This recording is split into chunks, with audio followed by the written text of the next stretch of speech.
Hello and welcome to SlantCast, the official podcast of Slant Books. My name is Gregory Wolfe, and I am Slant's publisher and editor. Thanks for joining us. On this episode in our Literary Conversation series, we're continuing to explore the larger ecosystem in which a small independent literary press like Slant lives. In the last few months, we've discussed what indie publishers do, the state of book reviewing, and the larger tradition known as humanism that informs the mission that we ourselves are embarked on here at Slant. Today, we are delighted to have the opportunity to investigate another dimension of that ecosystem, one that I think all of us have strong attachments to and strong feelings about. That is the independent bookstore. There are, of course, many places where we encounter books in our lives, in our homes growing up, in the classroom and the library, and of course in the media. But nearly everyone has an affection for bookstores, at least an affection for the type of bookstores that possess a sort of personality. Sometimes that personality is expressed in the type of building that houses the bookstore. For me, that will always be Baldwin's Book Barn. And yes, it's in a huge old barn in Westchester, Pennsylvania. But bookstore personality can be expressed in many ways, from the decoration and organization of the books to those semi-sentient resident cats who prowl the stacks. But for me, and I suspect for most people, the very best bookstores are those that express a singular vision. I'm tempted to use the old-fashioned word here and say that I'm speaking about something that we once called taste. Perhaps we'll do a podcast directly on that, on the question of taste one of these days. The fact is that just like independent presses, independent bookstores are fundamentally rooted in the act of curation, which means the careful selection, arrangement, and above all, judgment about which books are of lasting value. Such bookstores are perhaps uncommon, but when we encounter them, we feel we've made a friend for life. So it's a great honor today to be joined by three bookstore owner-managers whose enterprises beautifully exemplify true curation. Before we get started, I want to just take a moment here to interject a few words about a visionary bookstore founder who we recently lost. To speak of him is also doubly relevant because of his personal influence on several of our guests on today's podcast and on me personally over many decades. I'm speaking of the late Warren Farha, the founder of Eighth Day Books in Wichita, Kansas, who we recently lost far too soon. Warren was the epitome of the bookstore owner whose vision of reading went beyond mere entertainment or even edification. For him, the great works of literature, history, philosophy, and theology helped to form whole human beings, and thus flourishing human communities. So I am sure that everyone gathered here on this podcast will endorse my desire to dedicate this podcast to the memory of the beloved and deeply mourned Warren Farha. So let's begin with Joshua Sturgill. Joshua, as someone who in a very real sense has inherited Warren Farha's legacy, and we know that that's not something you alone are bearing, but a community that has grown up there. Still, you are the point person now. So why don't you start us off with how you got into this, which must involve having met Warren, having encountered Eighth Day Books, because I just, would love to hear all three of you today talk about how you got started, how you got involved in bookselling, which, isn't exactly where the big bucks are found. So I'm guessing that there's some labor of love element to each of your experiences of being a bookseller. So Joshua, why don't you just tell us a bit about how you got into all this? It's been a long time. I think I'd been working for Warren on and off now for 25 years. So I'll reach way back into the past and see what I remember. I had dropped out of college and moved to Colorado to go to seminary. Not for any particular reason, but because I was very interested in history, theology, and spiritual life. And I found a great seminary that was there, but I wasn't interested in being a pastor necessarily. I just really wanted to study these subjects. So when I left, I hadn't looked ahead to any kind of a career.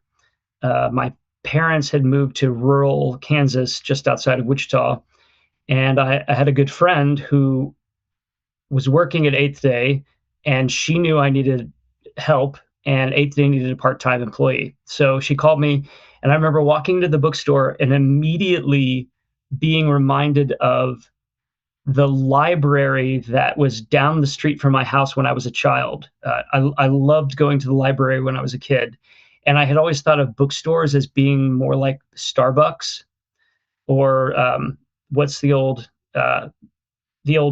chain that was in airports, where everything is clean and sparkly, the lights are bright, and it's all new front list, new release titles, face out, and giant piles everywhere. But Eighth Day didn't look like that. It looked like my parents' living room when I was growing up, which they were great readers. It looked like the library. It looked like the professional office of some professor of philosophy, right? Just rows and rows of very good books, mostly new at the time. But I walked in and I immediately felt at home and started working part-time just a few evenings a week. And I thought, this was back in 2002, I thought, I need to keep this job for the rest of my life, whether it's my full-time career or not. I want to be connected to this place and to whoever is running this bookstore. And I got to know Warren very well in a short period of time. As many of you know, he had a rich interior life, but it was not complex. He was just a guileless person, and you could get to know him deeply in a short amount of time.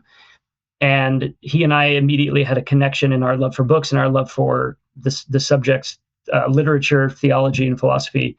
And so I've just stuck with it. I have moved around quite a lot. I teach at a classical school part-time, medieval astronomy and classical geometry, but I still am at the bookstore. My wife now is kind of she's managing, and then between us and a couple other people, we are just keeping Warren's vision of the world's perfect bookstore going.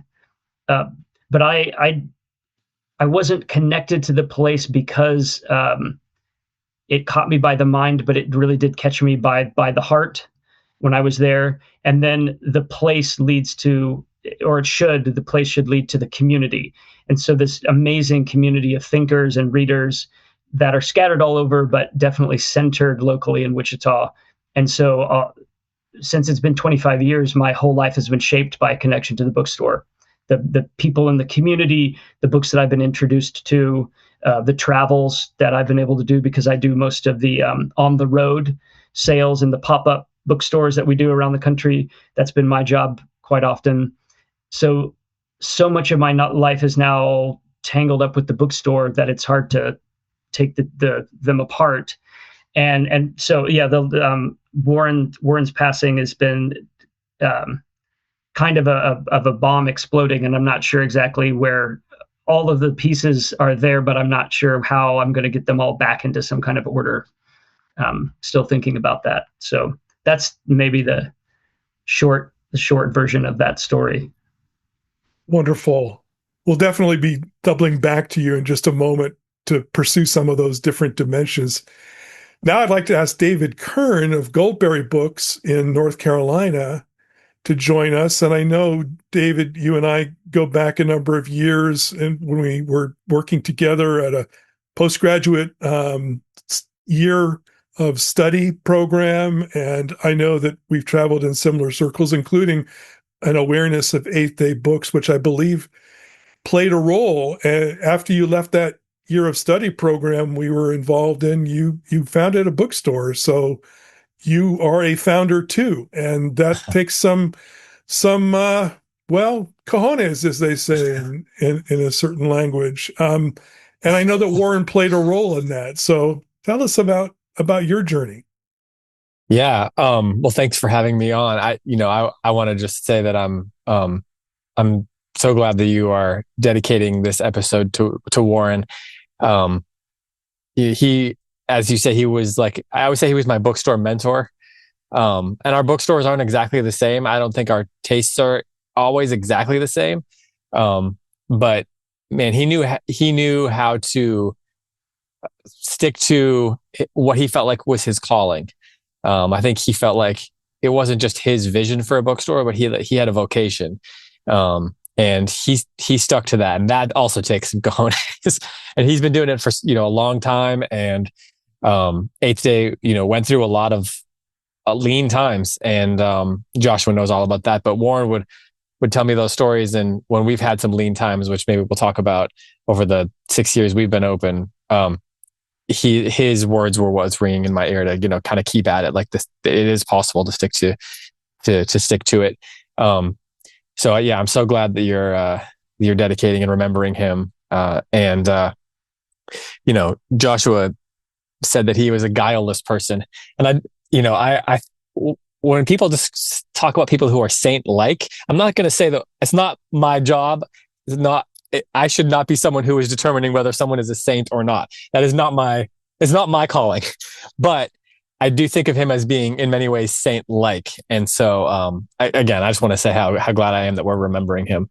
But yeah, I grew up around books all the time. I grew up, kind of in the classical education world, sort of. And, we had, like Joshua, my parents were great readers. My grandparents were great readers. And, so I always wanted to do something in the world of literature.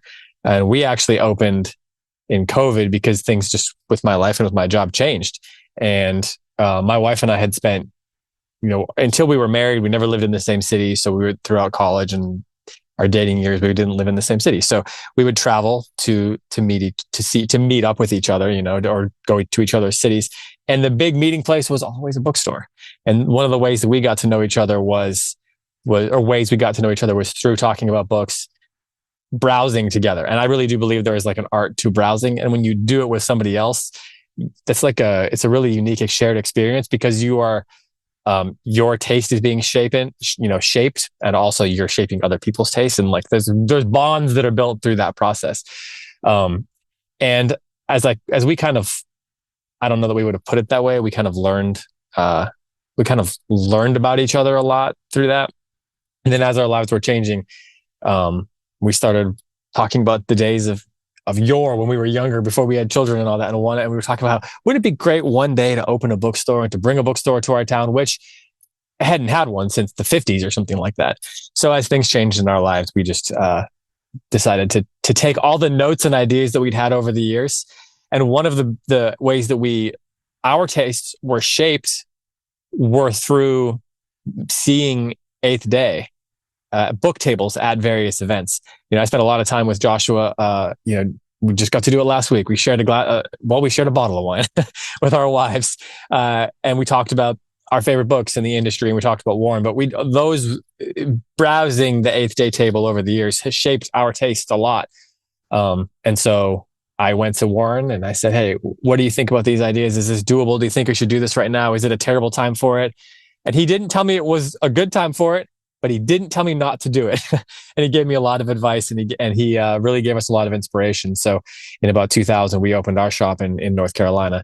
And yeah, I mean, his insight and his knowledge was a big force, a big propellant, is the word there, propellant in trying to get started. And so, yeah, I just alluded to it, but we're about 6 years in, and much of it is because of, yes, our love for books, our love for those spaces, but also because of people like Warren and Joshua, and so many other booksellers I've met over the years who've given us a sense that it can be done, even though, as you put it, the big bucks are not necessarily in independent bookstores. So that's not exactly our story, but it does give you a little bit of background on how we got into it.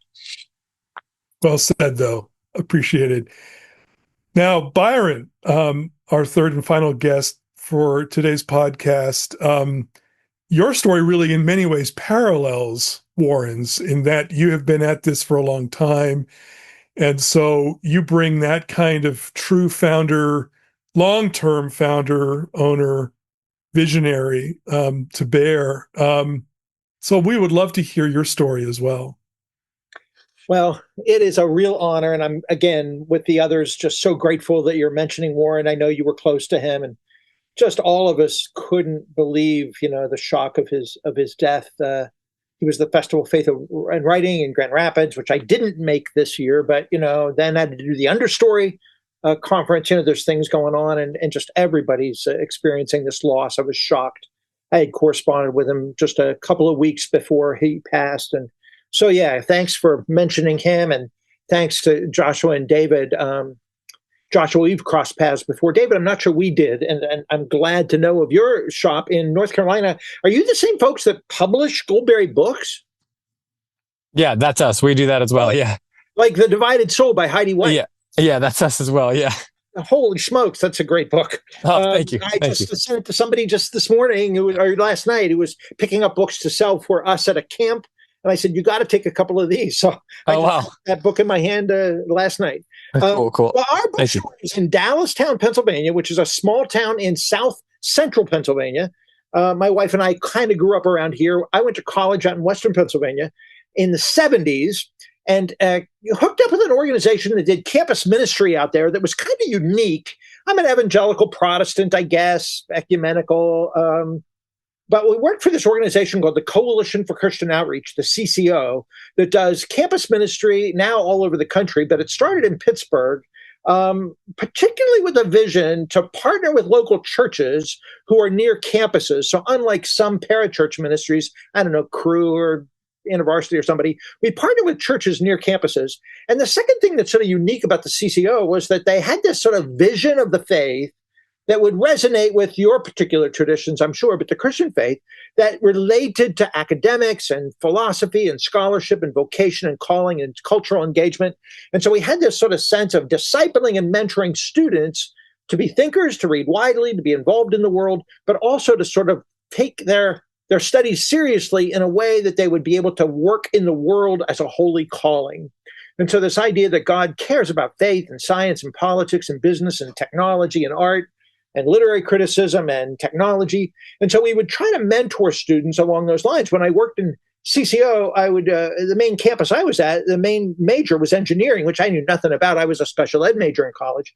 And so we would read some Jacques Ellul together. And these were not super brainy kids. It was a branch campus of a community college, but we would read Jacques Ellul or whatever. And then the other big major was nursing. And we'd read biblical stuff about healing and wholeness and the medical system in the 70s. And the student said to me, you ought to have a bookstore because you're always making us read all these books. So I learned to sort of use books as tools to mentor folks. I love that old C.S. Lewis line that says, you don't use a book, you behold it. So I don't want to be too pragmatic here, but we did behold good literature in order to shape the lives of young people as they were stepping into their work in the world. And my wife and I decided to leave that organization. And Greg, that's maybe where we first met you. You were speaking at the Jubilee Conference in Pittsburgh that we helped put together. And we moved to central Pennsylvania. We had a baby and wanted to be closer to our parents. And so in 1982, we opened this small bookstore in a small town, in a house. We live in the other half, and we were expanded a bit over the years, but we're still in this small town in a duplex in this funky little store.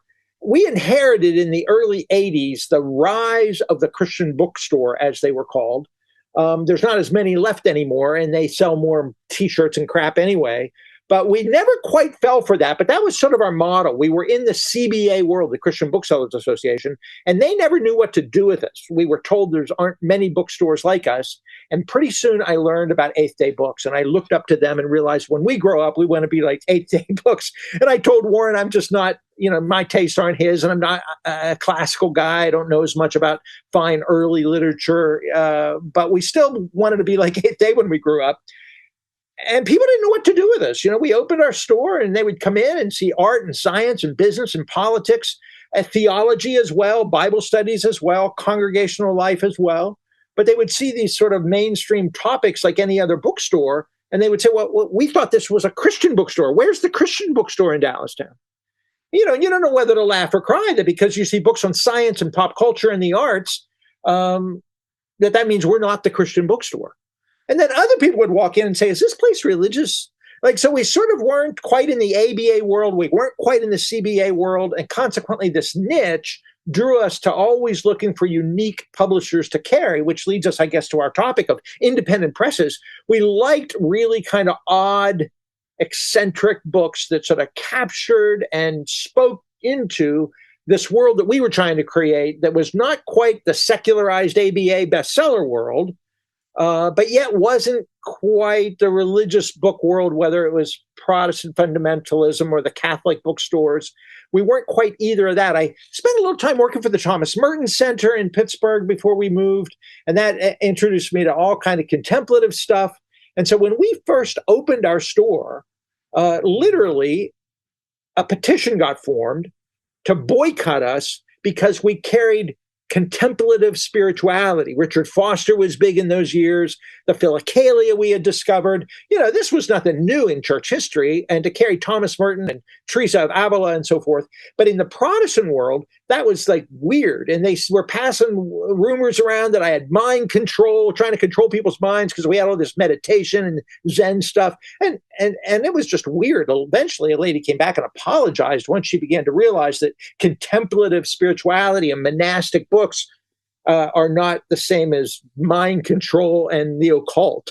So anyway, that was sort of part of our story. Also, early on in those years, we got death threats from the Ku Klux Klan under the door because we had, race relations stuff. We were advocating trying to make Martin Luther King's day, a birthday, a national holiday, and we were advocating for that. And so we got some pretty ugly, scary notes a time or two under the door.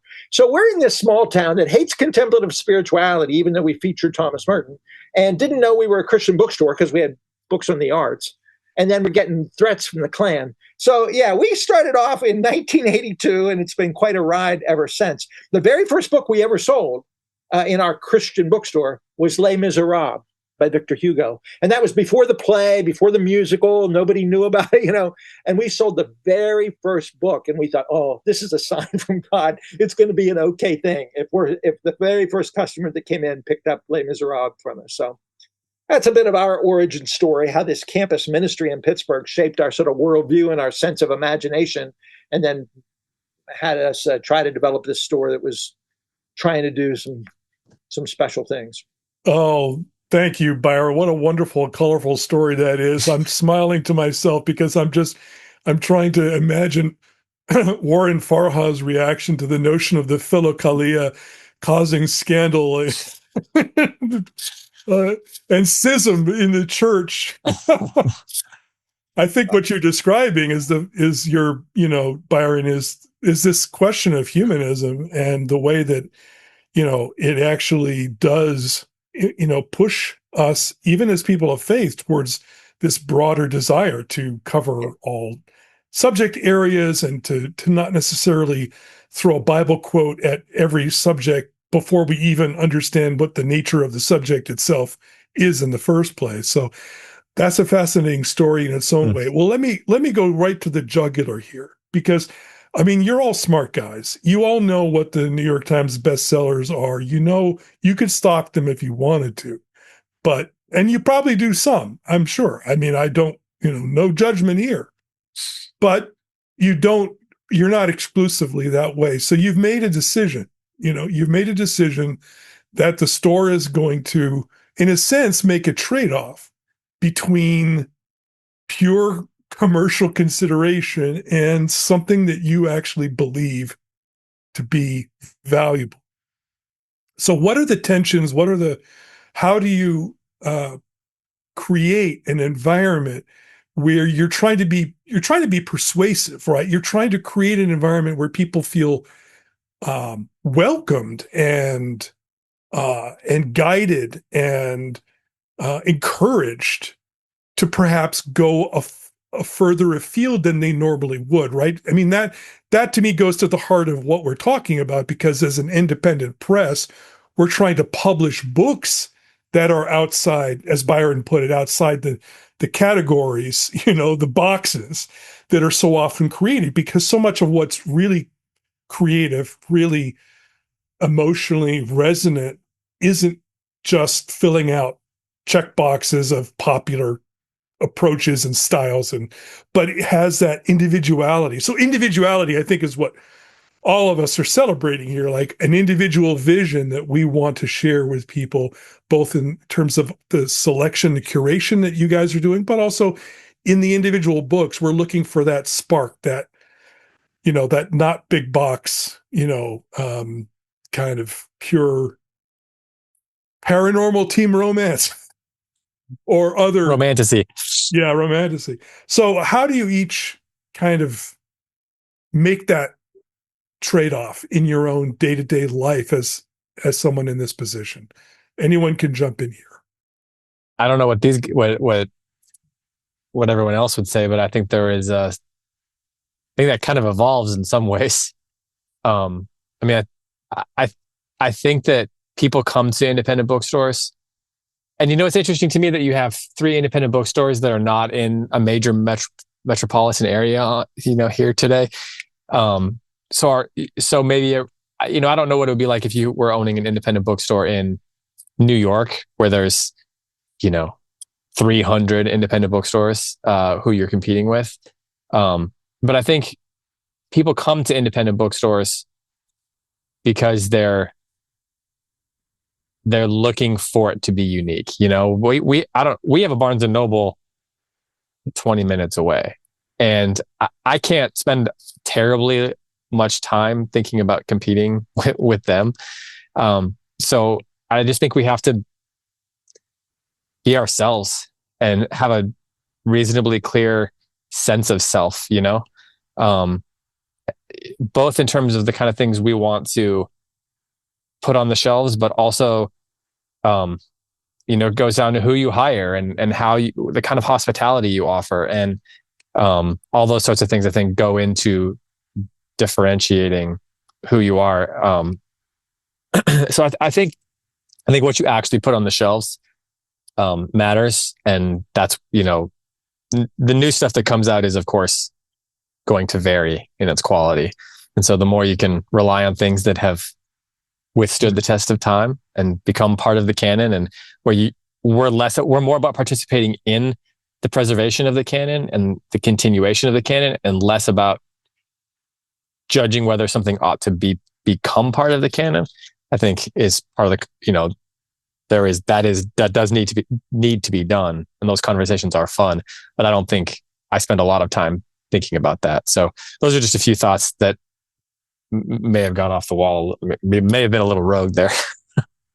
Well, I think you're right. I mean, it's the stuff we put in the shelves. It's the stuff we care about. But you use the word hospitality. And for us, and I used to lose sleep about this. I don't lose as much sleep about it now. I'm just getting too old to care, I guess. But a part of hospitality is meeting people where they're at, which means we have to stock a lot of really dumb books, or a lot of books I don't care for, or we special order stuff that I think is dreadful. Literarily or theologically, and now politically, when somebody wants some latest silly stuff about Trump that's just so bad. But we're not going to scold them. We'd like them to sort of say, okay, we're going to get this book for you, but maybe here's another one we can share with you that's a little bit better. So I don't really pay much attention to the canon. I want to sell books, and I have to make a living, and we hardly have done it. We have no savings now after all these 40-some years. And so being broke has just been frustrating, but it's not sort of an accommodation just to make money. It's to reach people. Well, and we are, all of us, here for a mission. We want to get these books into people's hands. I want to get Slant books into people's hands. But my readers in my small town, blue-collar America, doesn't particularly like really highbrow fiction. And so, we're real big on like Brooding Upon the Waters right now, that memoir, Gregory, that you told us about. You said, you're going to like this, by a Dordt College professor and a father that was a farmer that lost his farm. And we adore that book, but we're just trying to get it into people's hands is hard. So it's not so much trade-offs. We carry stuff that sells because we want to meet people where they're at, and a gracious, hospitable store just can't be the stuff I like. We have a motto. We joke about something to offend everyone. And I don't know about Eighth Day. Maybe Eighth Day is more quintessentially an orthodox classic. Like, you have got a reputation, and our reputation is more in our mail order business, which is the big thing for us right now. The newsletters I do and the books I promote, I get to write my 20 favorite books, any given week. And so people like that. Yeah. But the people here locally don't buy that stuff that I'm promoting and exciting about. They just don't.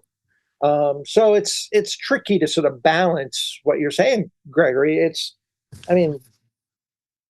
You think of Rabbit Room Books in Nashville. They did Malcolm Guite's Galahad and the Grail. That's got this huge following right now, and it's really awesome. This epic poem by Malcolm Guite, of all people, and that's catching on. So sometimes really cool stuff that we really like does really catch on and becomes very cool. And other times the stuff we really love is just sits here. And people say, my sales reps will say, why do you order these weird books? I'm like, well, because I want to carry this. This is the stuff I want to carry. My sales reps will say, oh, here, you'll want to get this one. I'm like, no, I don't want that one. And even they know us a little bit, but even they're not very good, the sales reps. They're just selling whatever is the biggest selling book in the catalog. And I'm like, I don't want that one. I want these other ones in the back of the catalog. They're the ones I'm interested in. So we even have to fight the sales reps to sort of curate meaningful and yet has a chance of making a living at it. You guys struggle with that? Or do you only carry something you really, really like? Oh, no, we definitely do. And this is why I'm so glad there's a movie about the Odyssey right now, because I'll sell a bunch of copies of the Odyssey, which I really like. Yeah. I don't know how you deal with that, Joshua. Well, I was thinking of a negative example of this because recently a new bookstore opened in Wichita, and so my wife and I went kind of to pay a courtesy call, just go hang out, buy a few books, let see if we could meet the new owners and everything. The new owners didn't happen to be there, but we were looking around, and we both had the exact same response, which was, we have no idea what these people actually like, because it's the bookstore that they had opened had a romantasy section. They had like a current issues section that was all political titles that were just big bestsellers. So I don't have any reason to go back there. And I wish them well, but I would like to have walked in and seen a personality behind this bookstore, and there just wasn't one. But I think the thing that appeals to people about Hearts and Minds and Goldberry and coming into Eighth Day is that you walk in and you know that this is a bookstore run by human beings who have touched and looked in all the books. So many of the titles that we have over the years have been recommended to us by customers. So we have great reps and we love them, but we have the same thing where we have to kind of strike out the first, couple titles that they suggest to us to get to the meat. But so much of what we do is we have a large poetry section, and a lot of it's because we know poets that will recommend stuff to us, and we know people who publish poetry and trust that they are putting good poets out there. But how do you, this is part of the answer, I guess, is another question. How do you put your own personality into something, and then it's very vulnerable? Then you have to trust that people are going to, even if they don't agree with everything you've done, they see the humanity and they nod and they want to be part of what you're doing, because it seems real, genuine, unique to them. But yeah, the bookstore that just opened across town, I thought I don't have any reason to go back here. I could pay less for all of these books on Amazon. That's one thing I thought, where you can't do that at Eighth Day, because a lot of the books that we have from small presses you can't get on Amazon, or if you do get it on Amazon, you're getting it from us. But, it's a whole I think it's about relationships. I think it's kind of what all three of us are getting at, is that it's about the books, but it's also about the relationships with the customers and with people who you build friendships with. One of my favorite things is seeing kids they'll come in as 4 or 5 year olds or however old, and they're barely reading, right? And then you look up a couple years later, and they're like, "Hey, can I have the next book in the Chronicles of Narnia?" And then, or they're sitting there reading the Lord of the Rings or whatever it is, and so you become in a strange and weirdly intimate way a part of people's lives. Even if they don't tell you anything about their lives, you're very privy to what's going on in their lives, based on the kind of books they're reading at any given time and how their tastes are changing and what they need. And so those relationships, I think, are a crucial part. And that is not a relationship that Amazon is going to have with you, although the algorithm would like to think that it can. Yeah, yeah. We had a guy tell me once, he said, "You know me better than anybody because you know the books that have shaped my life. You know my deepest soul, and I'm almost embarrassed to say it, but if you track what I'm buying from you, you know me better than my best friends do." I thought it's a real honor to help people navigate big questions in their lives as they're sorting through what they believe or what they do or what they enjoy.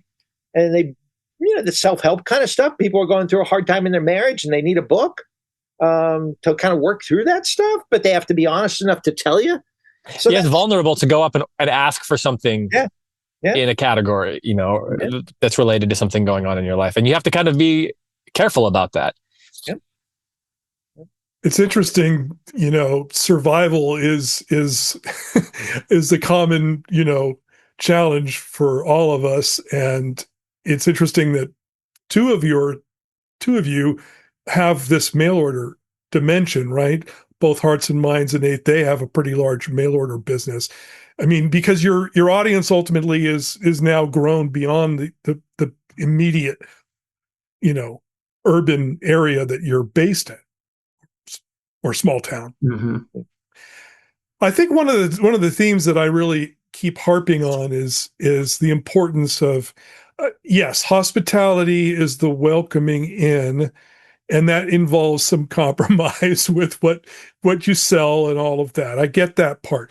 But there's also this pushing back. And I don't mean it in an aggressive way. I just mean that each of you in some ways is engaged in an act of persuasion, right? And persuasion is what we're about. I mean, for Slant, what we want to persuade people about is that what, to use Byron's term, might seem highbrow is not as scary and weird and difficult as you might think it is. I mean, for us, that is the central challenge, right? How do you publish exquisitely crafted literature that really is operating at the highest capacity of the imagination and persuade people that it's okay, you can do this? It's not like medicine.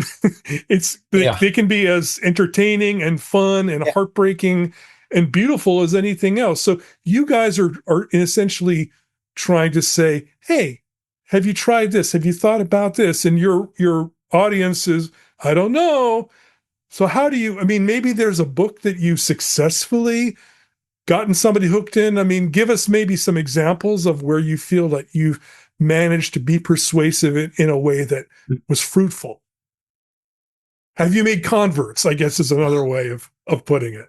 Has somebody come back to you and said, I don't know, I wasn't sure, but I'm glad I stuck with this thing you shared with me? Well, I'll tell you two or three just quick things, and I'm not very good at this, but there is this passion that we have to try to help people relate their faith with their careers. A sense of calling and vocation in the arts or the sciences, in medicine or education. And I have people that are lawyers, say, and they come and they buy prayer books, say, but they've never once looked at our section on jurisprudence and law. Or doctors, they're smart people and they come in and they buy cheap romance novels or less than thrilling novels, but they never look at the medical section. And so sometimes I'll put a book in somebody's hand about a perspective on work, a faith-based organization, insight about work, and using the language of vocation and calling and so forth. And then something clicks for them.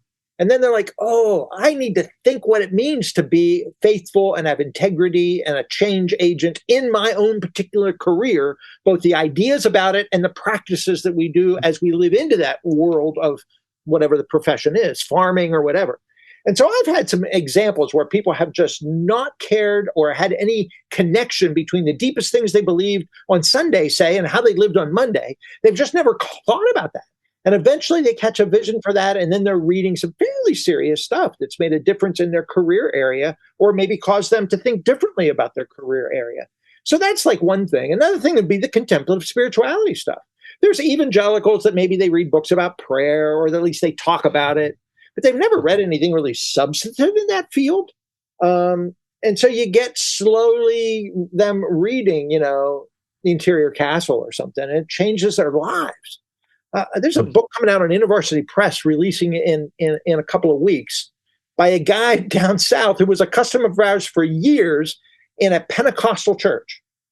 And, knew nothing about the Catholic monastic tradition or anything. And slowly on, he began to read this stuff. He had a wife that died, and that's part of his story. He got a spiritual director. And now he's writing this book about different mystics of the medieval era, mostly. And each chapter is, Brother Lawrence, or, Dark Night of the Soul, or whatever. It is a wonderful, wonderful book. But I swear this guy wouldn't have known any of this stuff if he stayed in his own tradition. But he happened to read some of my book notes and decided to order a couple of books from us. So whether you're introducing people to just sort of a broader understanding of their spiritual practices, or their ideas about how you live in the world around their vocation, we've just put books into people's hands. Sometimes we give them away if you have to. Certain novels. There's been authors there's been people that say, I don't read fiction. I'm like, oh, you should read fiction. Why not? Try it. May not be the highest brow thing in the world, but Theo of Golden right now is just really taken off in people's lives. And we carried it when it was an independent press book, self-published. Now it's a big seller from one of the big publishers. But, there's been people that have just hardly ever read a novel, let alone poetry. And you slowly begin to put something into their hands, and you get them reading, Christian Wyman or something. Yeah, for me, the ones that stand out are, people who we've had a couple of women who only would read your Christian historical fiction. Yeah. And then over time, eventually, recently one of them read The Betrothed by Alessandro Manzoni, and Kristen Lavren's Daughter by Sigrid Undset. And, you get them there, and now they're like, where can I get more of this stuff? Because it's got those are Christian books. If ever Christian books have been written, they just weren't published by, I don't know, Thomas Nelson or whoever. But those are the ones that are really fun too, because those books are so rich that they take multiple reads, and they really give themselves over to great conversation. So they'll read the book, and then they'll come in and they'll have the conversation with you, and those conversations continue. And then that goes on to the next book that you recommend to them, or that they choose. So those are a couple that come to mind recently. By the way, if you've never read The Betrothed or Kristen Lavren's Daughter, you should read those books. Absolutely. Even though Kristen Lavren's Daughter is like 3 volumes. Oh yeah, absolutely. Absolutely. Yeah, it's true. One of my wife's all-time favorite books. Yeah, amazing.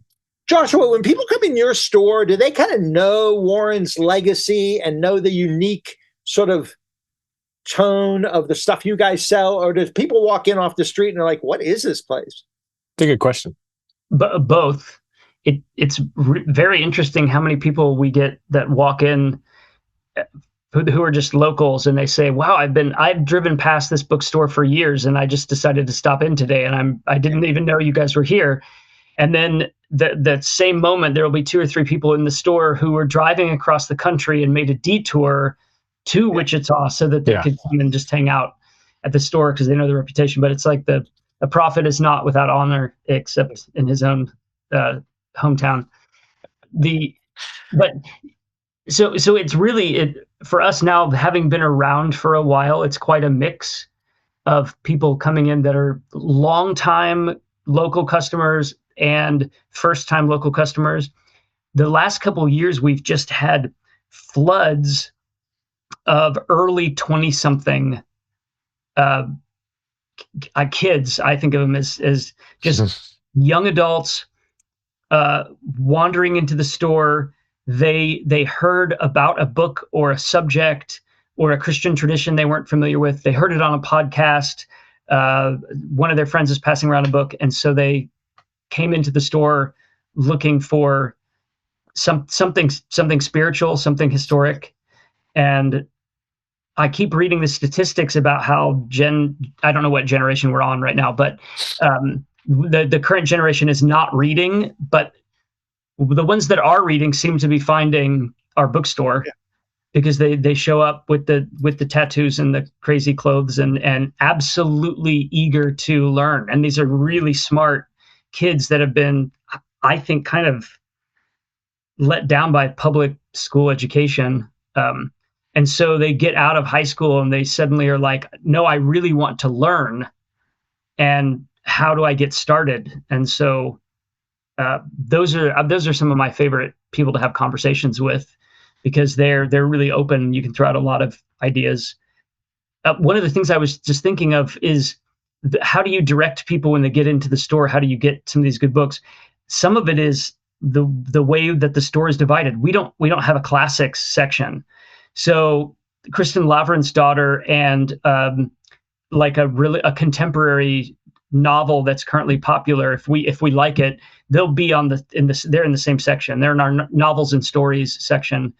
But right next to novels and stories, we had to pull out a mythology and folklore section. They used to be mixed together, because that, with Jonathan Pageau, Martin Shaw, Malcolm Guite, that section has become so popular. We pulled it out. So we kind of let people's interest dictate a little bit to us how we arrange the store, but mostly it's great books just should all be together. If you have a classic section, then people will walk in and they'll say, okay, I'm not going to go there because I was made to read that in high school, or I already know about what that is. But if they're all mixed together, then they discover something they didn't even realize they were going to like. And this is silly, but while we're talking about the mundane life of ordinary booksellers, you always have that question. If you have a book like, The Emotional Life of a Black Woman, do you put it under emotional life? Do you put it under African American studies? Do you put it under women's studies? Or do you have a section for Black women? And then you got, Zora Neale Hurston. You got all these different sort of questions about where you put stuff. We have a big memoir section. We love memoirs. One of my favorite genres. And again, it's old stuff and new stuff. Mm-hmm. People of faith and lots of times not, or people leaving faith, or people have gone through hard times, and it makes for great writing. And so we have some wonderful, wonderful books in our memoir section. But sometimes a book is so good about a topic that we don't put it under memoir, we'll put it under that topic, because it just, people that would dig it will find it there because they don't look under memoirs.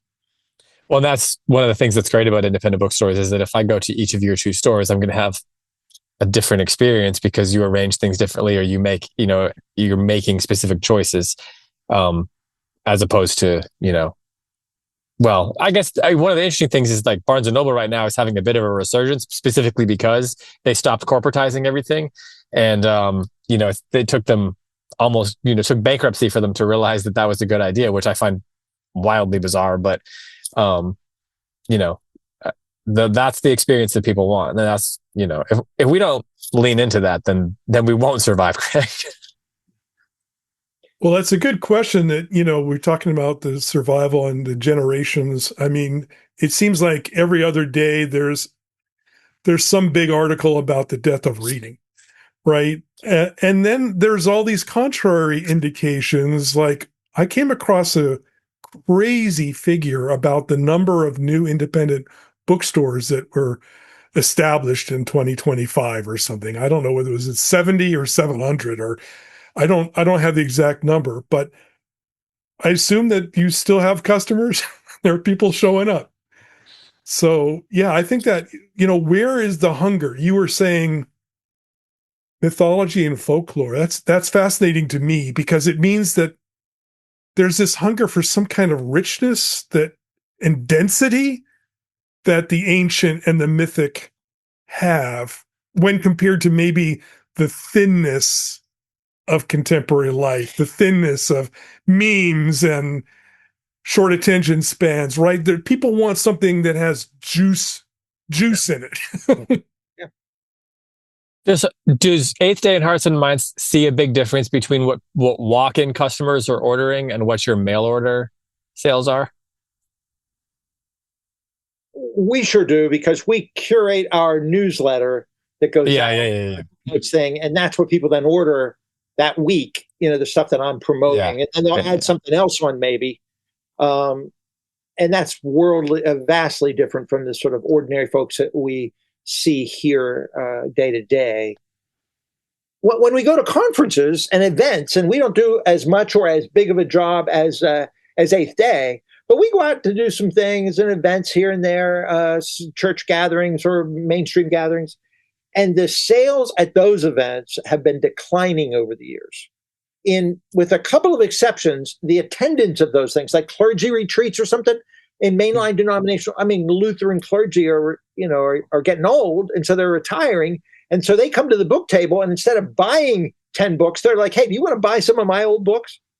Or I got 10 books from you last year and I haven't read them yet, so I'm not buying any from you this year.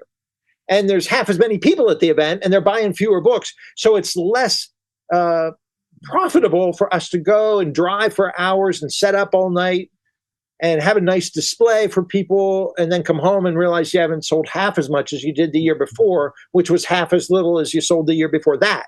Now, maybe that's just the people I'm hanging around with, but I do find that even young campus ministers, energetic, collegiate age, young adults that are kind of at the cusp of their faith and their vocation, they're buying less too than they used to. Or maybe they're buying it at Amazon. I stand up and make book announcements, and they flock and buy those books sometimes, and then other times they don't. So I find the new bookstores that are opening a heartening sign, Gregory. But I'm worried. We're not selling as much as we used to. And maybe it's our location or our clientele, or maybe we've gotten less hospitable. But for whatever reason, I don't think sales are keeping up the way they used to. So I am heartened by you guys surviving, and I hope you do. But I think the economy the last couple of years has hampered the industry for sure. Like, people read my newsletters and then they buy the books from Amazon. Yeah. Even though we have them at 20% off. And so independents too, when you're talking about independent presses, some independent presses, they're just hard to get and stock. You have to pay shipping and you don't get a good discount. And so we lose money when we sell them. So even though I'd like to sell some independent press, I don't know, Grey Wolf or something, they're not bad, but Tin House or something. And to get the book is itself a losing proposition. So there's a reason why some of the independent presses and micro presses and artsy literary presses are not doing real well, is because ordinary books can't afford to carry them and sell them, and certainly not at a discount. So we're always sort of playing that game too. It's like, I read a great review of this book, looks great, I should carry it, I should promote it. And then you realize it's a bum discount and I can't afford to carry it. That's not the case with Slant. Slant has a wholesale price through Ingram book distributors that we order from every day. So we can carry Slant stuff usually at an okay deal. But some of these other neat presses, you hear about them and it's like, I can't do that. But then you also understand the economics from their perspective too, because they're not ordering things in as much bulk. And so they have their own challenges. And so it's like the ecosystem paper has gotten more expensive. Books are like the only industry that since the late 60s hasn't gone up with inflation. People complain about like a hardcover history book being $35, but if you compare it to what the prices were in the 60s, it should be like $70 now. And so it's, it's and I guess it's just because there's less people, there's less demand, I guess, but. That is an interesting disproportion. That way too. They'll price a book at $150 or something, and they'll say, "Oh, it's for libraries." Well, like, what library has big budgets anymore? And so to say we're only going to print a small amount and then libraries will buy them, but like, I'd like to stock that book. It looks really interesting, or maybe a friend of mine has a chapter in there, but it's so darn expensive. And so the academic presses are another world, like independent presses. Just the economy and the ecosystem is hard to crack that nut.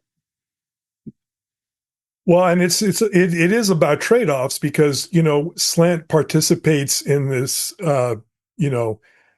Ingram, bless them, but also curse them. They're kind of like the Amazon of printing and distribution, and they make what we do possible thanks to this wonderful print-on-demand technology that means that we're not having to print hundreds of books and rent a warehouse somewhere and pay rent on that. But at the same time, they demand these high discounts. Mm-hmm. And that's why we're nonprofit. I mean, that's the joke that I always say, that, I specialize in literary enterprises that put the non in nonprofit. So those are the difficult decisions, and you're trying to find a way to do the most good with the ability to survive to do that good the next day. And that's where those tough decisions often come. My friend Well, listen, Steve Barber has a book on Paraclete Press called Hints of Hope, on making peace with the proximate. And I'm not just giving a shout out to his book, to your listeners, but the notion that we are in this business and we're not going to change everything, and we're not going to build the perfect world, and we're not going to have the perfect bookstore, but we can have glimmers of that. We can take steps in the right direction. We have that sort of sense of the proximate is a kind of a hopeful idea for me, that we don't have to have this perfect store and a perfect bottom line and love every book that we carry, that we can take baby steps in the right direction and have some fun doing it. And that's good enough. Well, and I would say, what I hope is that someone listening to this podcast or watching it on YouTube, at some point will be inspired by what all you all have done.